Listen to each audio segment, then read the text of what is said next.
Hello friends, welcome to the class. Daily current affairs important for all the competitive exams, especially for SSC, CDS, CAPF and FCAT. तो चलो शुरू करते हैं 8 दिसंबर के current affairs.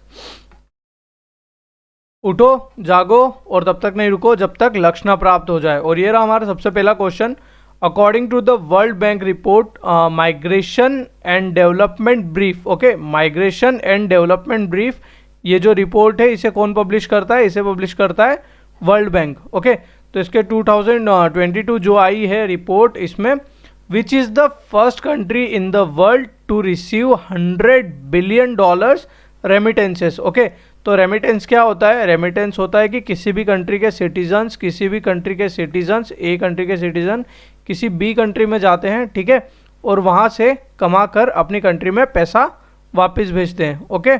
वो वहाँ से कमाकर पैसा अपनी कंट्री में वापस भेजते हैं। तो ये जो पैसा इस कंट्री में वापस आया है इसे बोलते हैं रेमिटेंस, ओके, इसे बोलते हैं रेमिटेंस। तो ये रेमिटेंस की जो रिपोर्ट है, ये जो रिपोर्ट है माइग्रेशन एंड डेवलपमेंट ब्रीफ, इस रिपोर्ट में जो सबसे ज़्यादा रेमिटेंस लेने वाली कंट्री कौन सी बनी? तो वो है इंडिया, ओके। इंडिया के जितने भी सिटीज़न हैं वो बाहर जाते हैं, यूएसए में, यूएई में, कनाडा में, ऑस्ट्रेलिया में, और ऐसे ही सब जगह जाते हैं और वहाँ से रेमिटेंस लाते हैं। तो अभी हाल ही में इंडिया का रेमिटेंस $100 बिलियन को क्रॉस कर चुका है। और इसमें सबसे ज़्यादा कहाँ से आया है? इसमें सबसे ज़्यादा आया है यूएसए से, ओके। यूएसए से सबसे ज़्यादा रेमिटेंस इंडिया में आए हैं और ये इंडिया के लिए बहुत अच्छी बात है। अब वर्ल्ड बैंक की अगर बात करें, ये रिपोर्ट वर्ल्ड बैंक पब्लिश करती, तो वर्ल्ड बैंक का हेडक्वार्टर कहाँ पे? वर्ल्ड बैंक का हेडक्वार्टर कहाँ है? वॉशिंगटन डीसी में, ओके, वॉशिंगटन डीसी में। और वर्ल्ड बैंक का फॉर्मेशन कब हुआ था? ये हुआ था 1944 में। 1944 में वर्ल्ड बैंक का फॉर्मेशन हुआ था। और कौन सी कॉन्फ्रेंस के अकॉर्डिंग हुआ था? Bretton Wood, okay, Bretton Woods conference, इसमें वर्ल्ड बैंक को एस्टेब्लिश किया था। और साथ ही में एक और ऑर्गेनाइजेशन थी, उसका नाम क्या है? IMF, okay. IMF और वॉशिंगटन डीसी, IMF और वर्ल्ड बैंक ये दोनों साथ में बनी थी और दोनों के ही हेडक्वार्टर्स कहाँ पे? वॉशिंगटन डीसी में। दोनों ब्रेटन वुड कॉन्फ्रेंस से बनी थी 1944 में। और IMF की अगर करेंसी की बात करें तो IMF की करेंसी कौन सी है? IMF की करेंसी को क्या बोलते हैं? SDR, okay, SDR। और SDR का फुल फॉर्म क्या है? Special drawing rights, special drawing rights, इसे बोलते हैं IMF की करेंसी, ओके। तो इसका करेक्ट आंसर क्या हुआ? 100 बिलियन रेमिटेंस किसके पास आए हैं? तो वो आए हैं इंडिया के पास में। चलते हैं अगले क्वेश्चन की तरफ। What rank did India get in the global aviation safety ranking, okay. Global aviation safety ranking में इंडिया की कौन सी रैंक आई है? तो इसमें इंडिया की जो रैंक आई है वो है 48th, ओके। इंडिया की रैंक इसमें कौन सी आई है? 48th, okay. ये हमारे लिए इम्पॉर्टेंट क्यों है? ये हमारे लिए इम्पॉर्टेंट इसलिए है क्योंकि इस रैंकिंग के तहत इंडिया में टूरिज्म बढ़ेगा, ओके। इस रैंकिंग, ये जैसे जैसे ये रैंकिंग ऊपर जाएगी, इंडियन सेफ्टी स्टैंडर्ड्स जो हैं, इंडियन सेफ्टी स्टैंडर्ड्स है जो एयरपोर्ट्स और एयरलाइंस को लेके हैं, वो बढ़ते जाते हैं। और इनकी रेटिंग अच्छे होने से हमारे यहाँ पर टूरिज्म बढ़ेगा। क्या बढ़ेगा? टूरिज्म। तो ये रैंकिंग हमारे लिए टूरिज्म सेक्टर को बढ़ाने के लिए बहुत ज़्यादा इंपॉर्टेंट है, ओके। अब ये रैंकिंग दी किसने है? ये रैंकिंग कौन देता है? International Civil Aviation Organization, okay, Civil Aviation Organization, ये इसको देती है। इसको क्या बोलते हैं? ICAO, International Civil Aviation Organization, ये इस रैंकिंग को देती है। और इसका हेडक्वार्टर्स कहाँ पे? Montreal Canada, okay, Montreal Canada में इसका हेडक्वार्टर्स है। और मॉन्ट्रियल की अगर बात है तो मॉन्ट्रियल में कौन सा प्रोटोकॉल हुआ था? Montreal protocol, okay, Montreal protocol हुआ था। और मॉन्ट्रियल प्रोटोकॉल में किसके कंजर्वेशन की बात करी थी? ओजोन की, ओके। और ये कब हुआ था? 16 सितंबर 1987, ओके। और इसीलिए 16 सितंबर को क्या मनाते हैं? Ozone day, okay. Ozone day कब मनाते हैं? 16 सितंबर को। और ये क्यों मनाते हैं? क्योंकि 16 सितंबर 1987 को ही मॉन्ट्रियल प्रोटोकॉल हुआ था, ओके। तो इंडिया की rank global aviation safety ranking में कौन सी आई है? इसमें इंडिया की रैंकिंग कौन सी है? 48th, okay. और अगर फर्स्ट रैंक की बात करें, इसमें फर्स्ट रैंक किसकी है? इसमें फर्स्ट रैंक है सिंगापुर की, ओके। सिंगापुर इसमें टॉप किया है। ओके, अगर रैंकिंग की बात करते तो हम दूसरी भी रैंकिंग यहीं पे डिस्कस कर लेते हैं। ओके, सबसे पहले हैप्पीनेस। हैप्पीनेस इंडेक्स में इंडिया की रैंक कौन सी है? हैप्पीनेस इंडेक्स में इंडिया की रैंकिंग है 136। ओके, 136। अगली अगर पीस इंडेक्स की बात करें, पीस इंडेक्स में इंडिया की रैंकिंग कौन सी है? इंडिया की रैंक है पीस इंडेक्स में 135। ओके, 135 इंडिया की रैंक है पीस इंडेक्स में। अगर HDI की बात करें, ह्यूमन डेवलपमेंट इंडेक्स, इसमें इंडिया की रैंक कौन सी है? HDI में इंडिया की रैंक कौन सी है? 132। ओके, 132 है HDI में। अगर इन्वायरमेंट परफॉर्मेंस इंडेक्स की बात करें तो इन्वायरमेंट परफॉर्मेंस इंडेक्स अगर इसकी बात करें तो इंडिया की रैंक कौन सी है? 180। ओके, और इसमें कितनी कंट्रीज़ में? 180 कंट्रीज़ में 180। इंडिया लास्ट आया था इन्वायरमेंट परफॉर्मेंस इंडेक्स में। Okay, global gender gap index की बात करें तो जेंडर गैप इंडेक्स की बात करें तो जेंडर गैप इंडेक्स में इंडिया की रैंक कौन सी आई है? इसमें इंडिया की रैंक है 135। ओके, 135। और अगर प्रेस फ्रीडम इंडेक्स की बात करें, प्रेस फ्रीडम इंडेक्स में इंडिया की रैंक कौन सी है? इसमें इंडिया की रैंक है 150। ओके, और इसे पब्लिश कौन करता है? Reporters without borders. Okay, reporters without borders इसे पब्लिश करते हैं और इंडिया की रैंक कौन सी इसमें? 150 प्रेस फ्रीडम इंडेक्स में। अगर हंगर इंडेक्स की बात करें तो इंडिया की रैंक इसमें कौन सी है? हंगर इंडेक्स में इंडिया की रैंक है 107। ओके, 107 इंडिया की रैंक है हंगर इंडेक्स में। ओके, सारे इंपॉर्टेंट इंडेक्स हमने यहाँ पे कवर अप कर लिए हैं। चलते हैं अगले क्वेश्चन की तरफ। Which Indians were recently included in the list of Asia's philanthropic heroes by Forbes. तो फोर्ब्स मैगजीन जो है, फोर्ब्स जो मैगजीन है उसके जो एशिया के फिलेंथ्रोपिक हीरोज़ हैं उनमें किस किस को इंक्लूड किया गया है? तो इसमें 3 लोगों को इंक्लूड किया है और वो 3 कौन कौन है? गौतम अडानी, शिव नादर और अशोक सुता। तो इसका करेक्ट आंसर क्या हो गया? इस क्वेश्चन का करेक्ट आंसर हो गया ऑल ऑफ द अबव।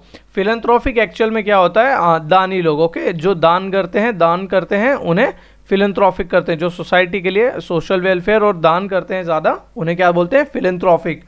तो एशिया के फिलेंथ्रोपिक हीरोज़ में फोर्ब्स ने किसे ऐड किया है? गौतम अडानी, शिव नादर और अशोक सुता को। ओके, अगर बात करें तीन इंपॉर्टेंट लोग अगर फिलेंथ्रोपिक की बात करें तो टाटा जमशेदजी टाटा, ये सबसे बड़े फिलेंथ्रोपिक थे। ओके, जमशेदजी टाटा ये सबसे बड़े फिलेंथ्रोपिस्ट ऑफ द सेंचुरी हैं। ओके, और अगर टाटा की बात आई है तो रतन टाटा इन्हें पीएम केयर्स फंड के ट्रस्टी बनाया गया है। ओके, कमेटी में इन्हें ट्रस्टी बनाया गया है। तो इनके साथ और कौन कौन थे? रतन टाटा जी के साथ में करिया मुंडा, जस्टिस करिया मुंडा जी, और साथ में जस्टिस करिया मुंडा, कैटी थॉमस और रतन टाटा जी। ये किसके ट्रस्टी बने हैं? पीएम केयर्स फंड के। ओके, और फिलेंथ्रोपिक हीरोज में किस किस को ऐड किया है? गौतम अडानी, शिव नादर एंड अशोक सुता। चलते हैं अगले क्वेश्चन की तरफ। Recently in which country the Sumeru volcano has become active.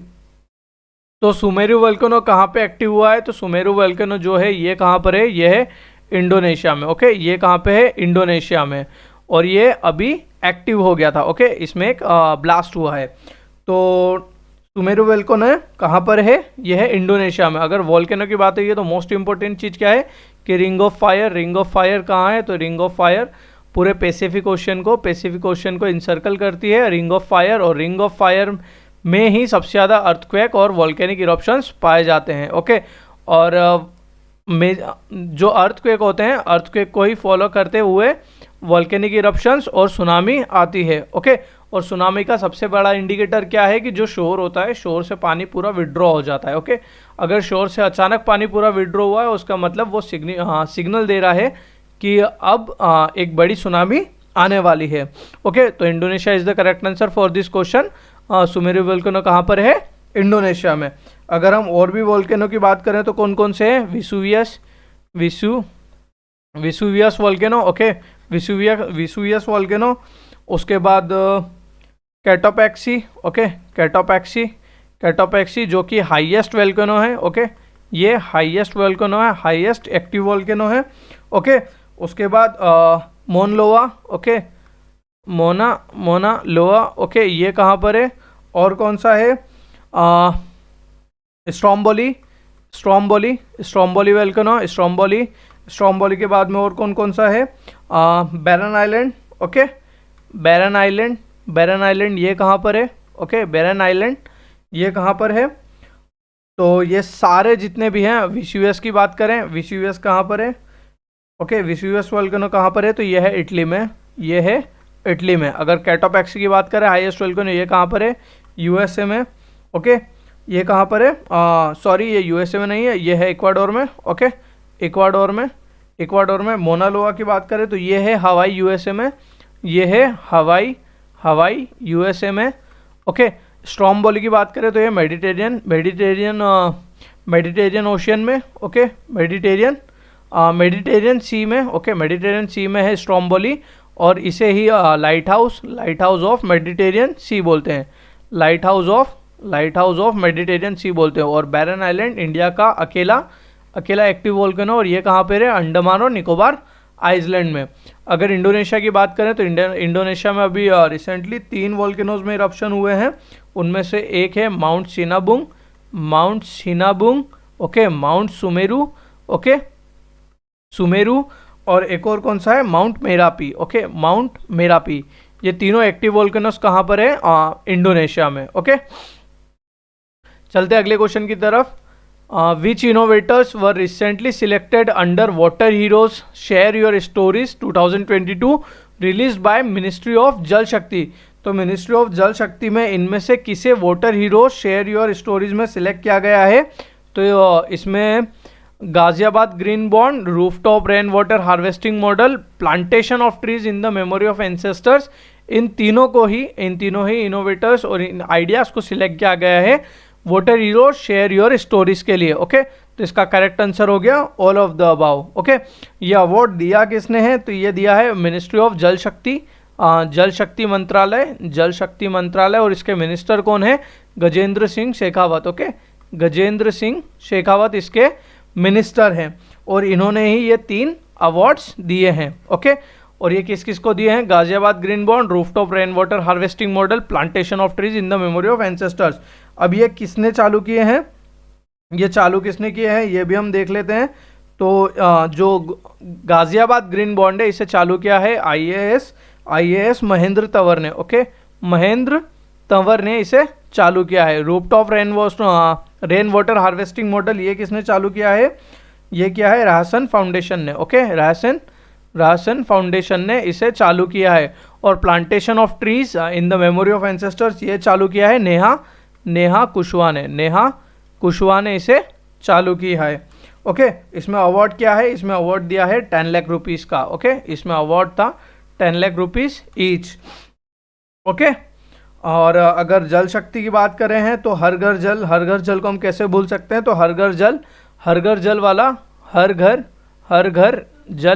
जल कब तक का मिशन है? इसे हमें कब तक इसे कंप्लीट करना है हर घर जल को?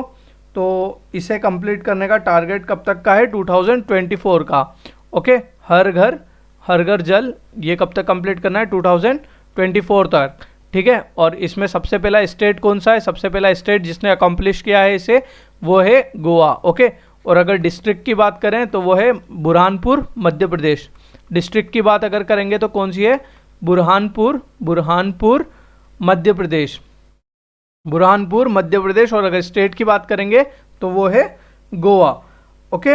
और अगर बात करें इंडिया का सबसे पहला स्वच्छ सुजल प्रदेश, ओके, स्वच्छ सुजल प्रदेश, ये भी मिनिस्ट्री ऑफ जल शक्ति ने ही दिया था। स्वच्छ सुजल प्रदेश ये मिला है अंडमान एंड निकोबार आइलैंड्स को, ओके।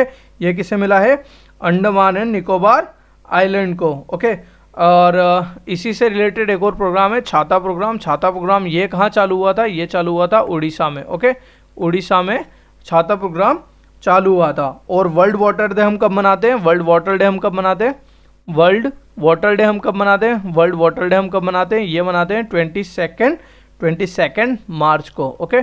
22 मार्च को मनाते हैं वर्ल्ड वाटर डे। चलते हैं अगले क्वेश्चन की तरफ। Arm forces flag day was celebrated on 7 दिसंबर, तो 7 दिसंबर को हमने मनाया है arm forces flag day. Okay, तो in which year this day was started, from which year this day was started, so this day was started from the year 1949। Okay, 1949 से हमने आर्म फोर्सेस फ्लैग डे मनाना चालू किया था, कब? 7 दिसंबर को। ओके, और इस दिन फंड्स कलेक्ट होते हैं, इंडियन आर्मी के जो सिर्फ इंडियन आर्मी नहीं, इंडियन जो ट्राई सर्विसेज है, डिफेंस सर्विसेज है, उनके जो आर्म फोर्सेस पर्सनल के उनके वेलफेयर के लिए, ओके, वेलफेयर के लिए, उनके और उनकी फैमिली के वेलफेयर के लिए। ओके, और जो रिटायर्ड सोल्जर्स है, वेटेरियंस है, उनके वेलफेयर के लिए, और जो मार्टियर्स हैं या फिर वॉर कैजुअलिटीज़ हैं, जो भी हैं, उनके वेलफेयर के लिए। ओके, तो इनके लिए फंड रेज होता है 7 दिसंबर को, आर्म फोर्सेस फ्लैग डे उस दिन हम मनाते हैं। ठीक है, अगर इंपॉर्टेंट डेज बात करें हम डिफेंस से रिलेटेड, तो ऐसे याद कर सकते हैं 4, 7, 8, 15। तो 4 दिसंबर, ओके, और 7 दिसंबर, ओके, 8 अक्टूबर और 15 जनवरी। अगर 4 दिसंबर की बात करें तो ये क्या है? Indian navy day. और नेवी डे क्यों मनाते हैं? क्योंकि इस दिन ऑपरेशन ट्राइडेंट सक्सेसफुल हुआ था। 7 दिसंबर arm forces flag day. Okay, arm forces flag day. 8 अक्टूबर को हम क्या मनाते हैं? Indian air force day. और 15 जनवरी को मनाते हैं, 15 जनवरी को हम क्या मनाते हैं? Indian army day. Okay, army day मनाते हैं हम 15 जनवरी को। अब जल्दी से कमेंट कर दो कि हमारे नेवी के चीफ कौन है, इंडियन एयरफोर्स के चीफ कौन है और इंडियन आर्मी के चीफ कौन है। इतना तो लिस्ट पता होना चाहिए हमें कि हमारे चीफ्स कौन हैं। और अगर CDS की बात करें तो हमारे सेकंड CDS कौन बने हैं? सेकंड CDS कौन बने हैं? Lieutenant general Anil Chauhan. Okay, Anil Chauhan ये बना हमारे सेकंड CDS। और फर्स्ट CDS कौन थे? वो थे general Bipin Rawat. Okay, general Bipin Rawat ये हमारे first chief of defence staff थे। और अभी सेकंड कौन है? वो हैं lieutenant general Anil Chauhan. Okay, चलते हैं अगले क्वेश्चन की तरफ। अगला क्वेश्चन क्या है? Who has been recently appointed as the chairman of the National Biodiversity Authority. तो नेशनल बायोडाइवर्सिटी अथॉरिटी के चेयरमैन किसे अपॉइंट किया गया है? तो ये अपॉइंट किया गया है C. अचलेंद्र रेड्डी। C. अचलेंद्र जो रेड्डी हैं, इन्हें अपॉइंट किया है as a chairman of the National Biodiversity Authority. अब नेशनल बायोडाइवर्सिटी अथॉरिटी अपनी पावर कहाँ से लाती है? तो ये लाती है National Biodiversity Conservation Act of 2003। Okay, इस एक्ट से इस अथॉरिटी को पावर मिलती है। ओके, इसके हेडक्वार्टर्स कहाँ पे है? इस अथॉरिटी के हेडक्वार्टर्स कहाँ पे? यह है चेन्नई में। और इसका चेयरमैन अभी कौन बने? इसके चेयरमैन बने C. अचलेंद्र रेड्डी। अगर बात करें बायोडाइवर्सिटी से रिलेटेड तो अभी dugong conservation centre, dugong conservation sea cow, dugong English में बोलते हैं सी काउ कंजर्वेशन सेंटर, और स्लेंडर लॉरिस कंजर्वेशन सेंटर, ये दोनों कहाँ पे खुले हैं? ये दोनों ही तमिलनाडु में खुले हैं। ओके, तमिलनाडु में ही ये दोनों कंजर्वेशन सेंटर्स खुले हैं। ओके, एडोब ऑफ यूनिकॉर्न इसे कहाँ पे? एडोब ऑफ यूनिकॉर्न ये जो वन हॉर्न राइनो है, इसके सिंग की ऐश से बने थे। ओके, और ये कहाँ पर है? एडोब ऑफ यूनिकॉर्न असम में। ओके, और अगर बात करें बर्ड सेंसस की तो बर्ड सेंसस कहाँ पे हुआ था? बर्ड सेंसस हुआ था नागालैंड में। ओके, बर्ड सेंसस कहाँ पे कैरी आउट किया गया पहली बार? नागालैंड में। और बर्ड एटलस की बात करें, अगर स्टेट वाइज बर्ड एटलस की बात करें तो बर्ड एटलस सबसे पहले किसने निकाला है? तो वो निकाला है केरला ने। ओके, केरला गवर्नमेंट ने इसे बर्ड एटलस को लॉन्च किया था। ओके, और बायोडाइवर्सिटी की अगर बात है तो बायोडाइवर्सिटी डे हम कब मनाते हैं? तो ये मनाते हैं 22 मई को। ओके, 22 मई को हम मनाते हैं बायोडाइवर्सिटी डे। ओके, चलते हैं अगले क्वेश्चन की तरफ। अगला क्वेश्चन क्या है? Recently NDDB National Dairy Development Board, NDDB का फुल फॉर्म क्या है? National Dairy Development Board, okay, National Dairy Development Board ने और अमूल के साथ मिलके have signed an agreement to provide technical assistant to increase the milk productivity in which country. तो ये कौन सी कंट्री इंक्रीज करने के लिए किया है एग्रीमेंट साइन, तो वो कंट्री है श्रीलंका, ओके।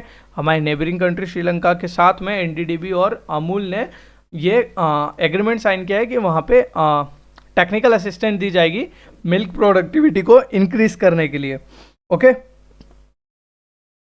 अगर एनडीडीबी की बात करें तो इसके सबसे पहले चेयरमैन कौन थे, वो थे doctor Varghese Kurien, okay, doctor Varghese Kurien. और यही हमारे यहाँ पर वाइट रेवोल्यूशन लाए थे, ओके, वाइट रेवोल्यूशन।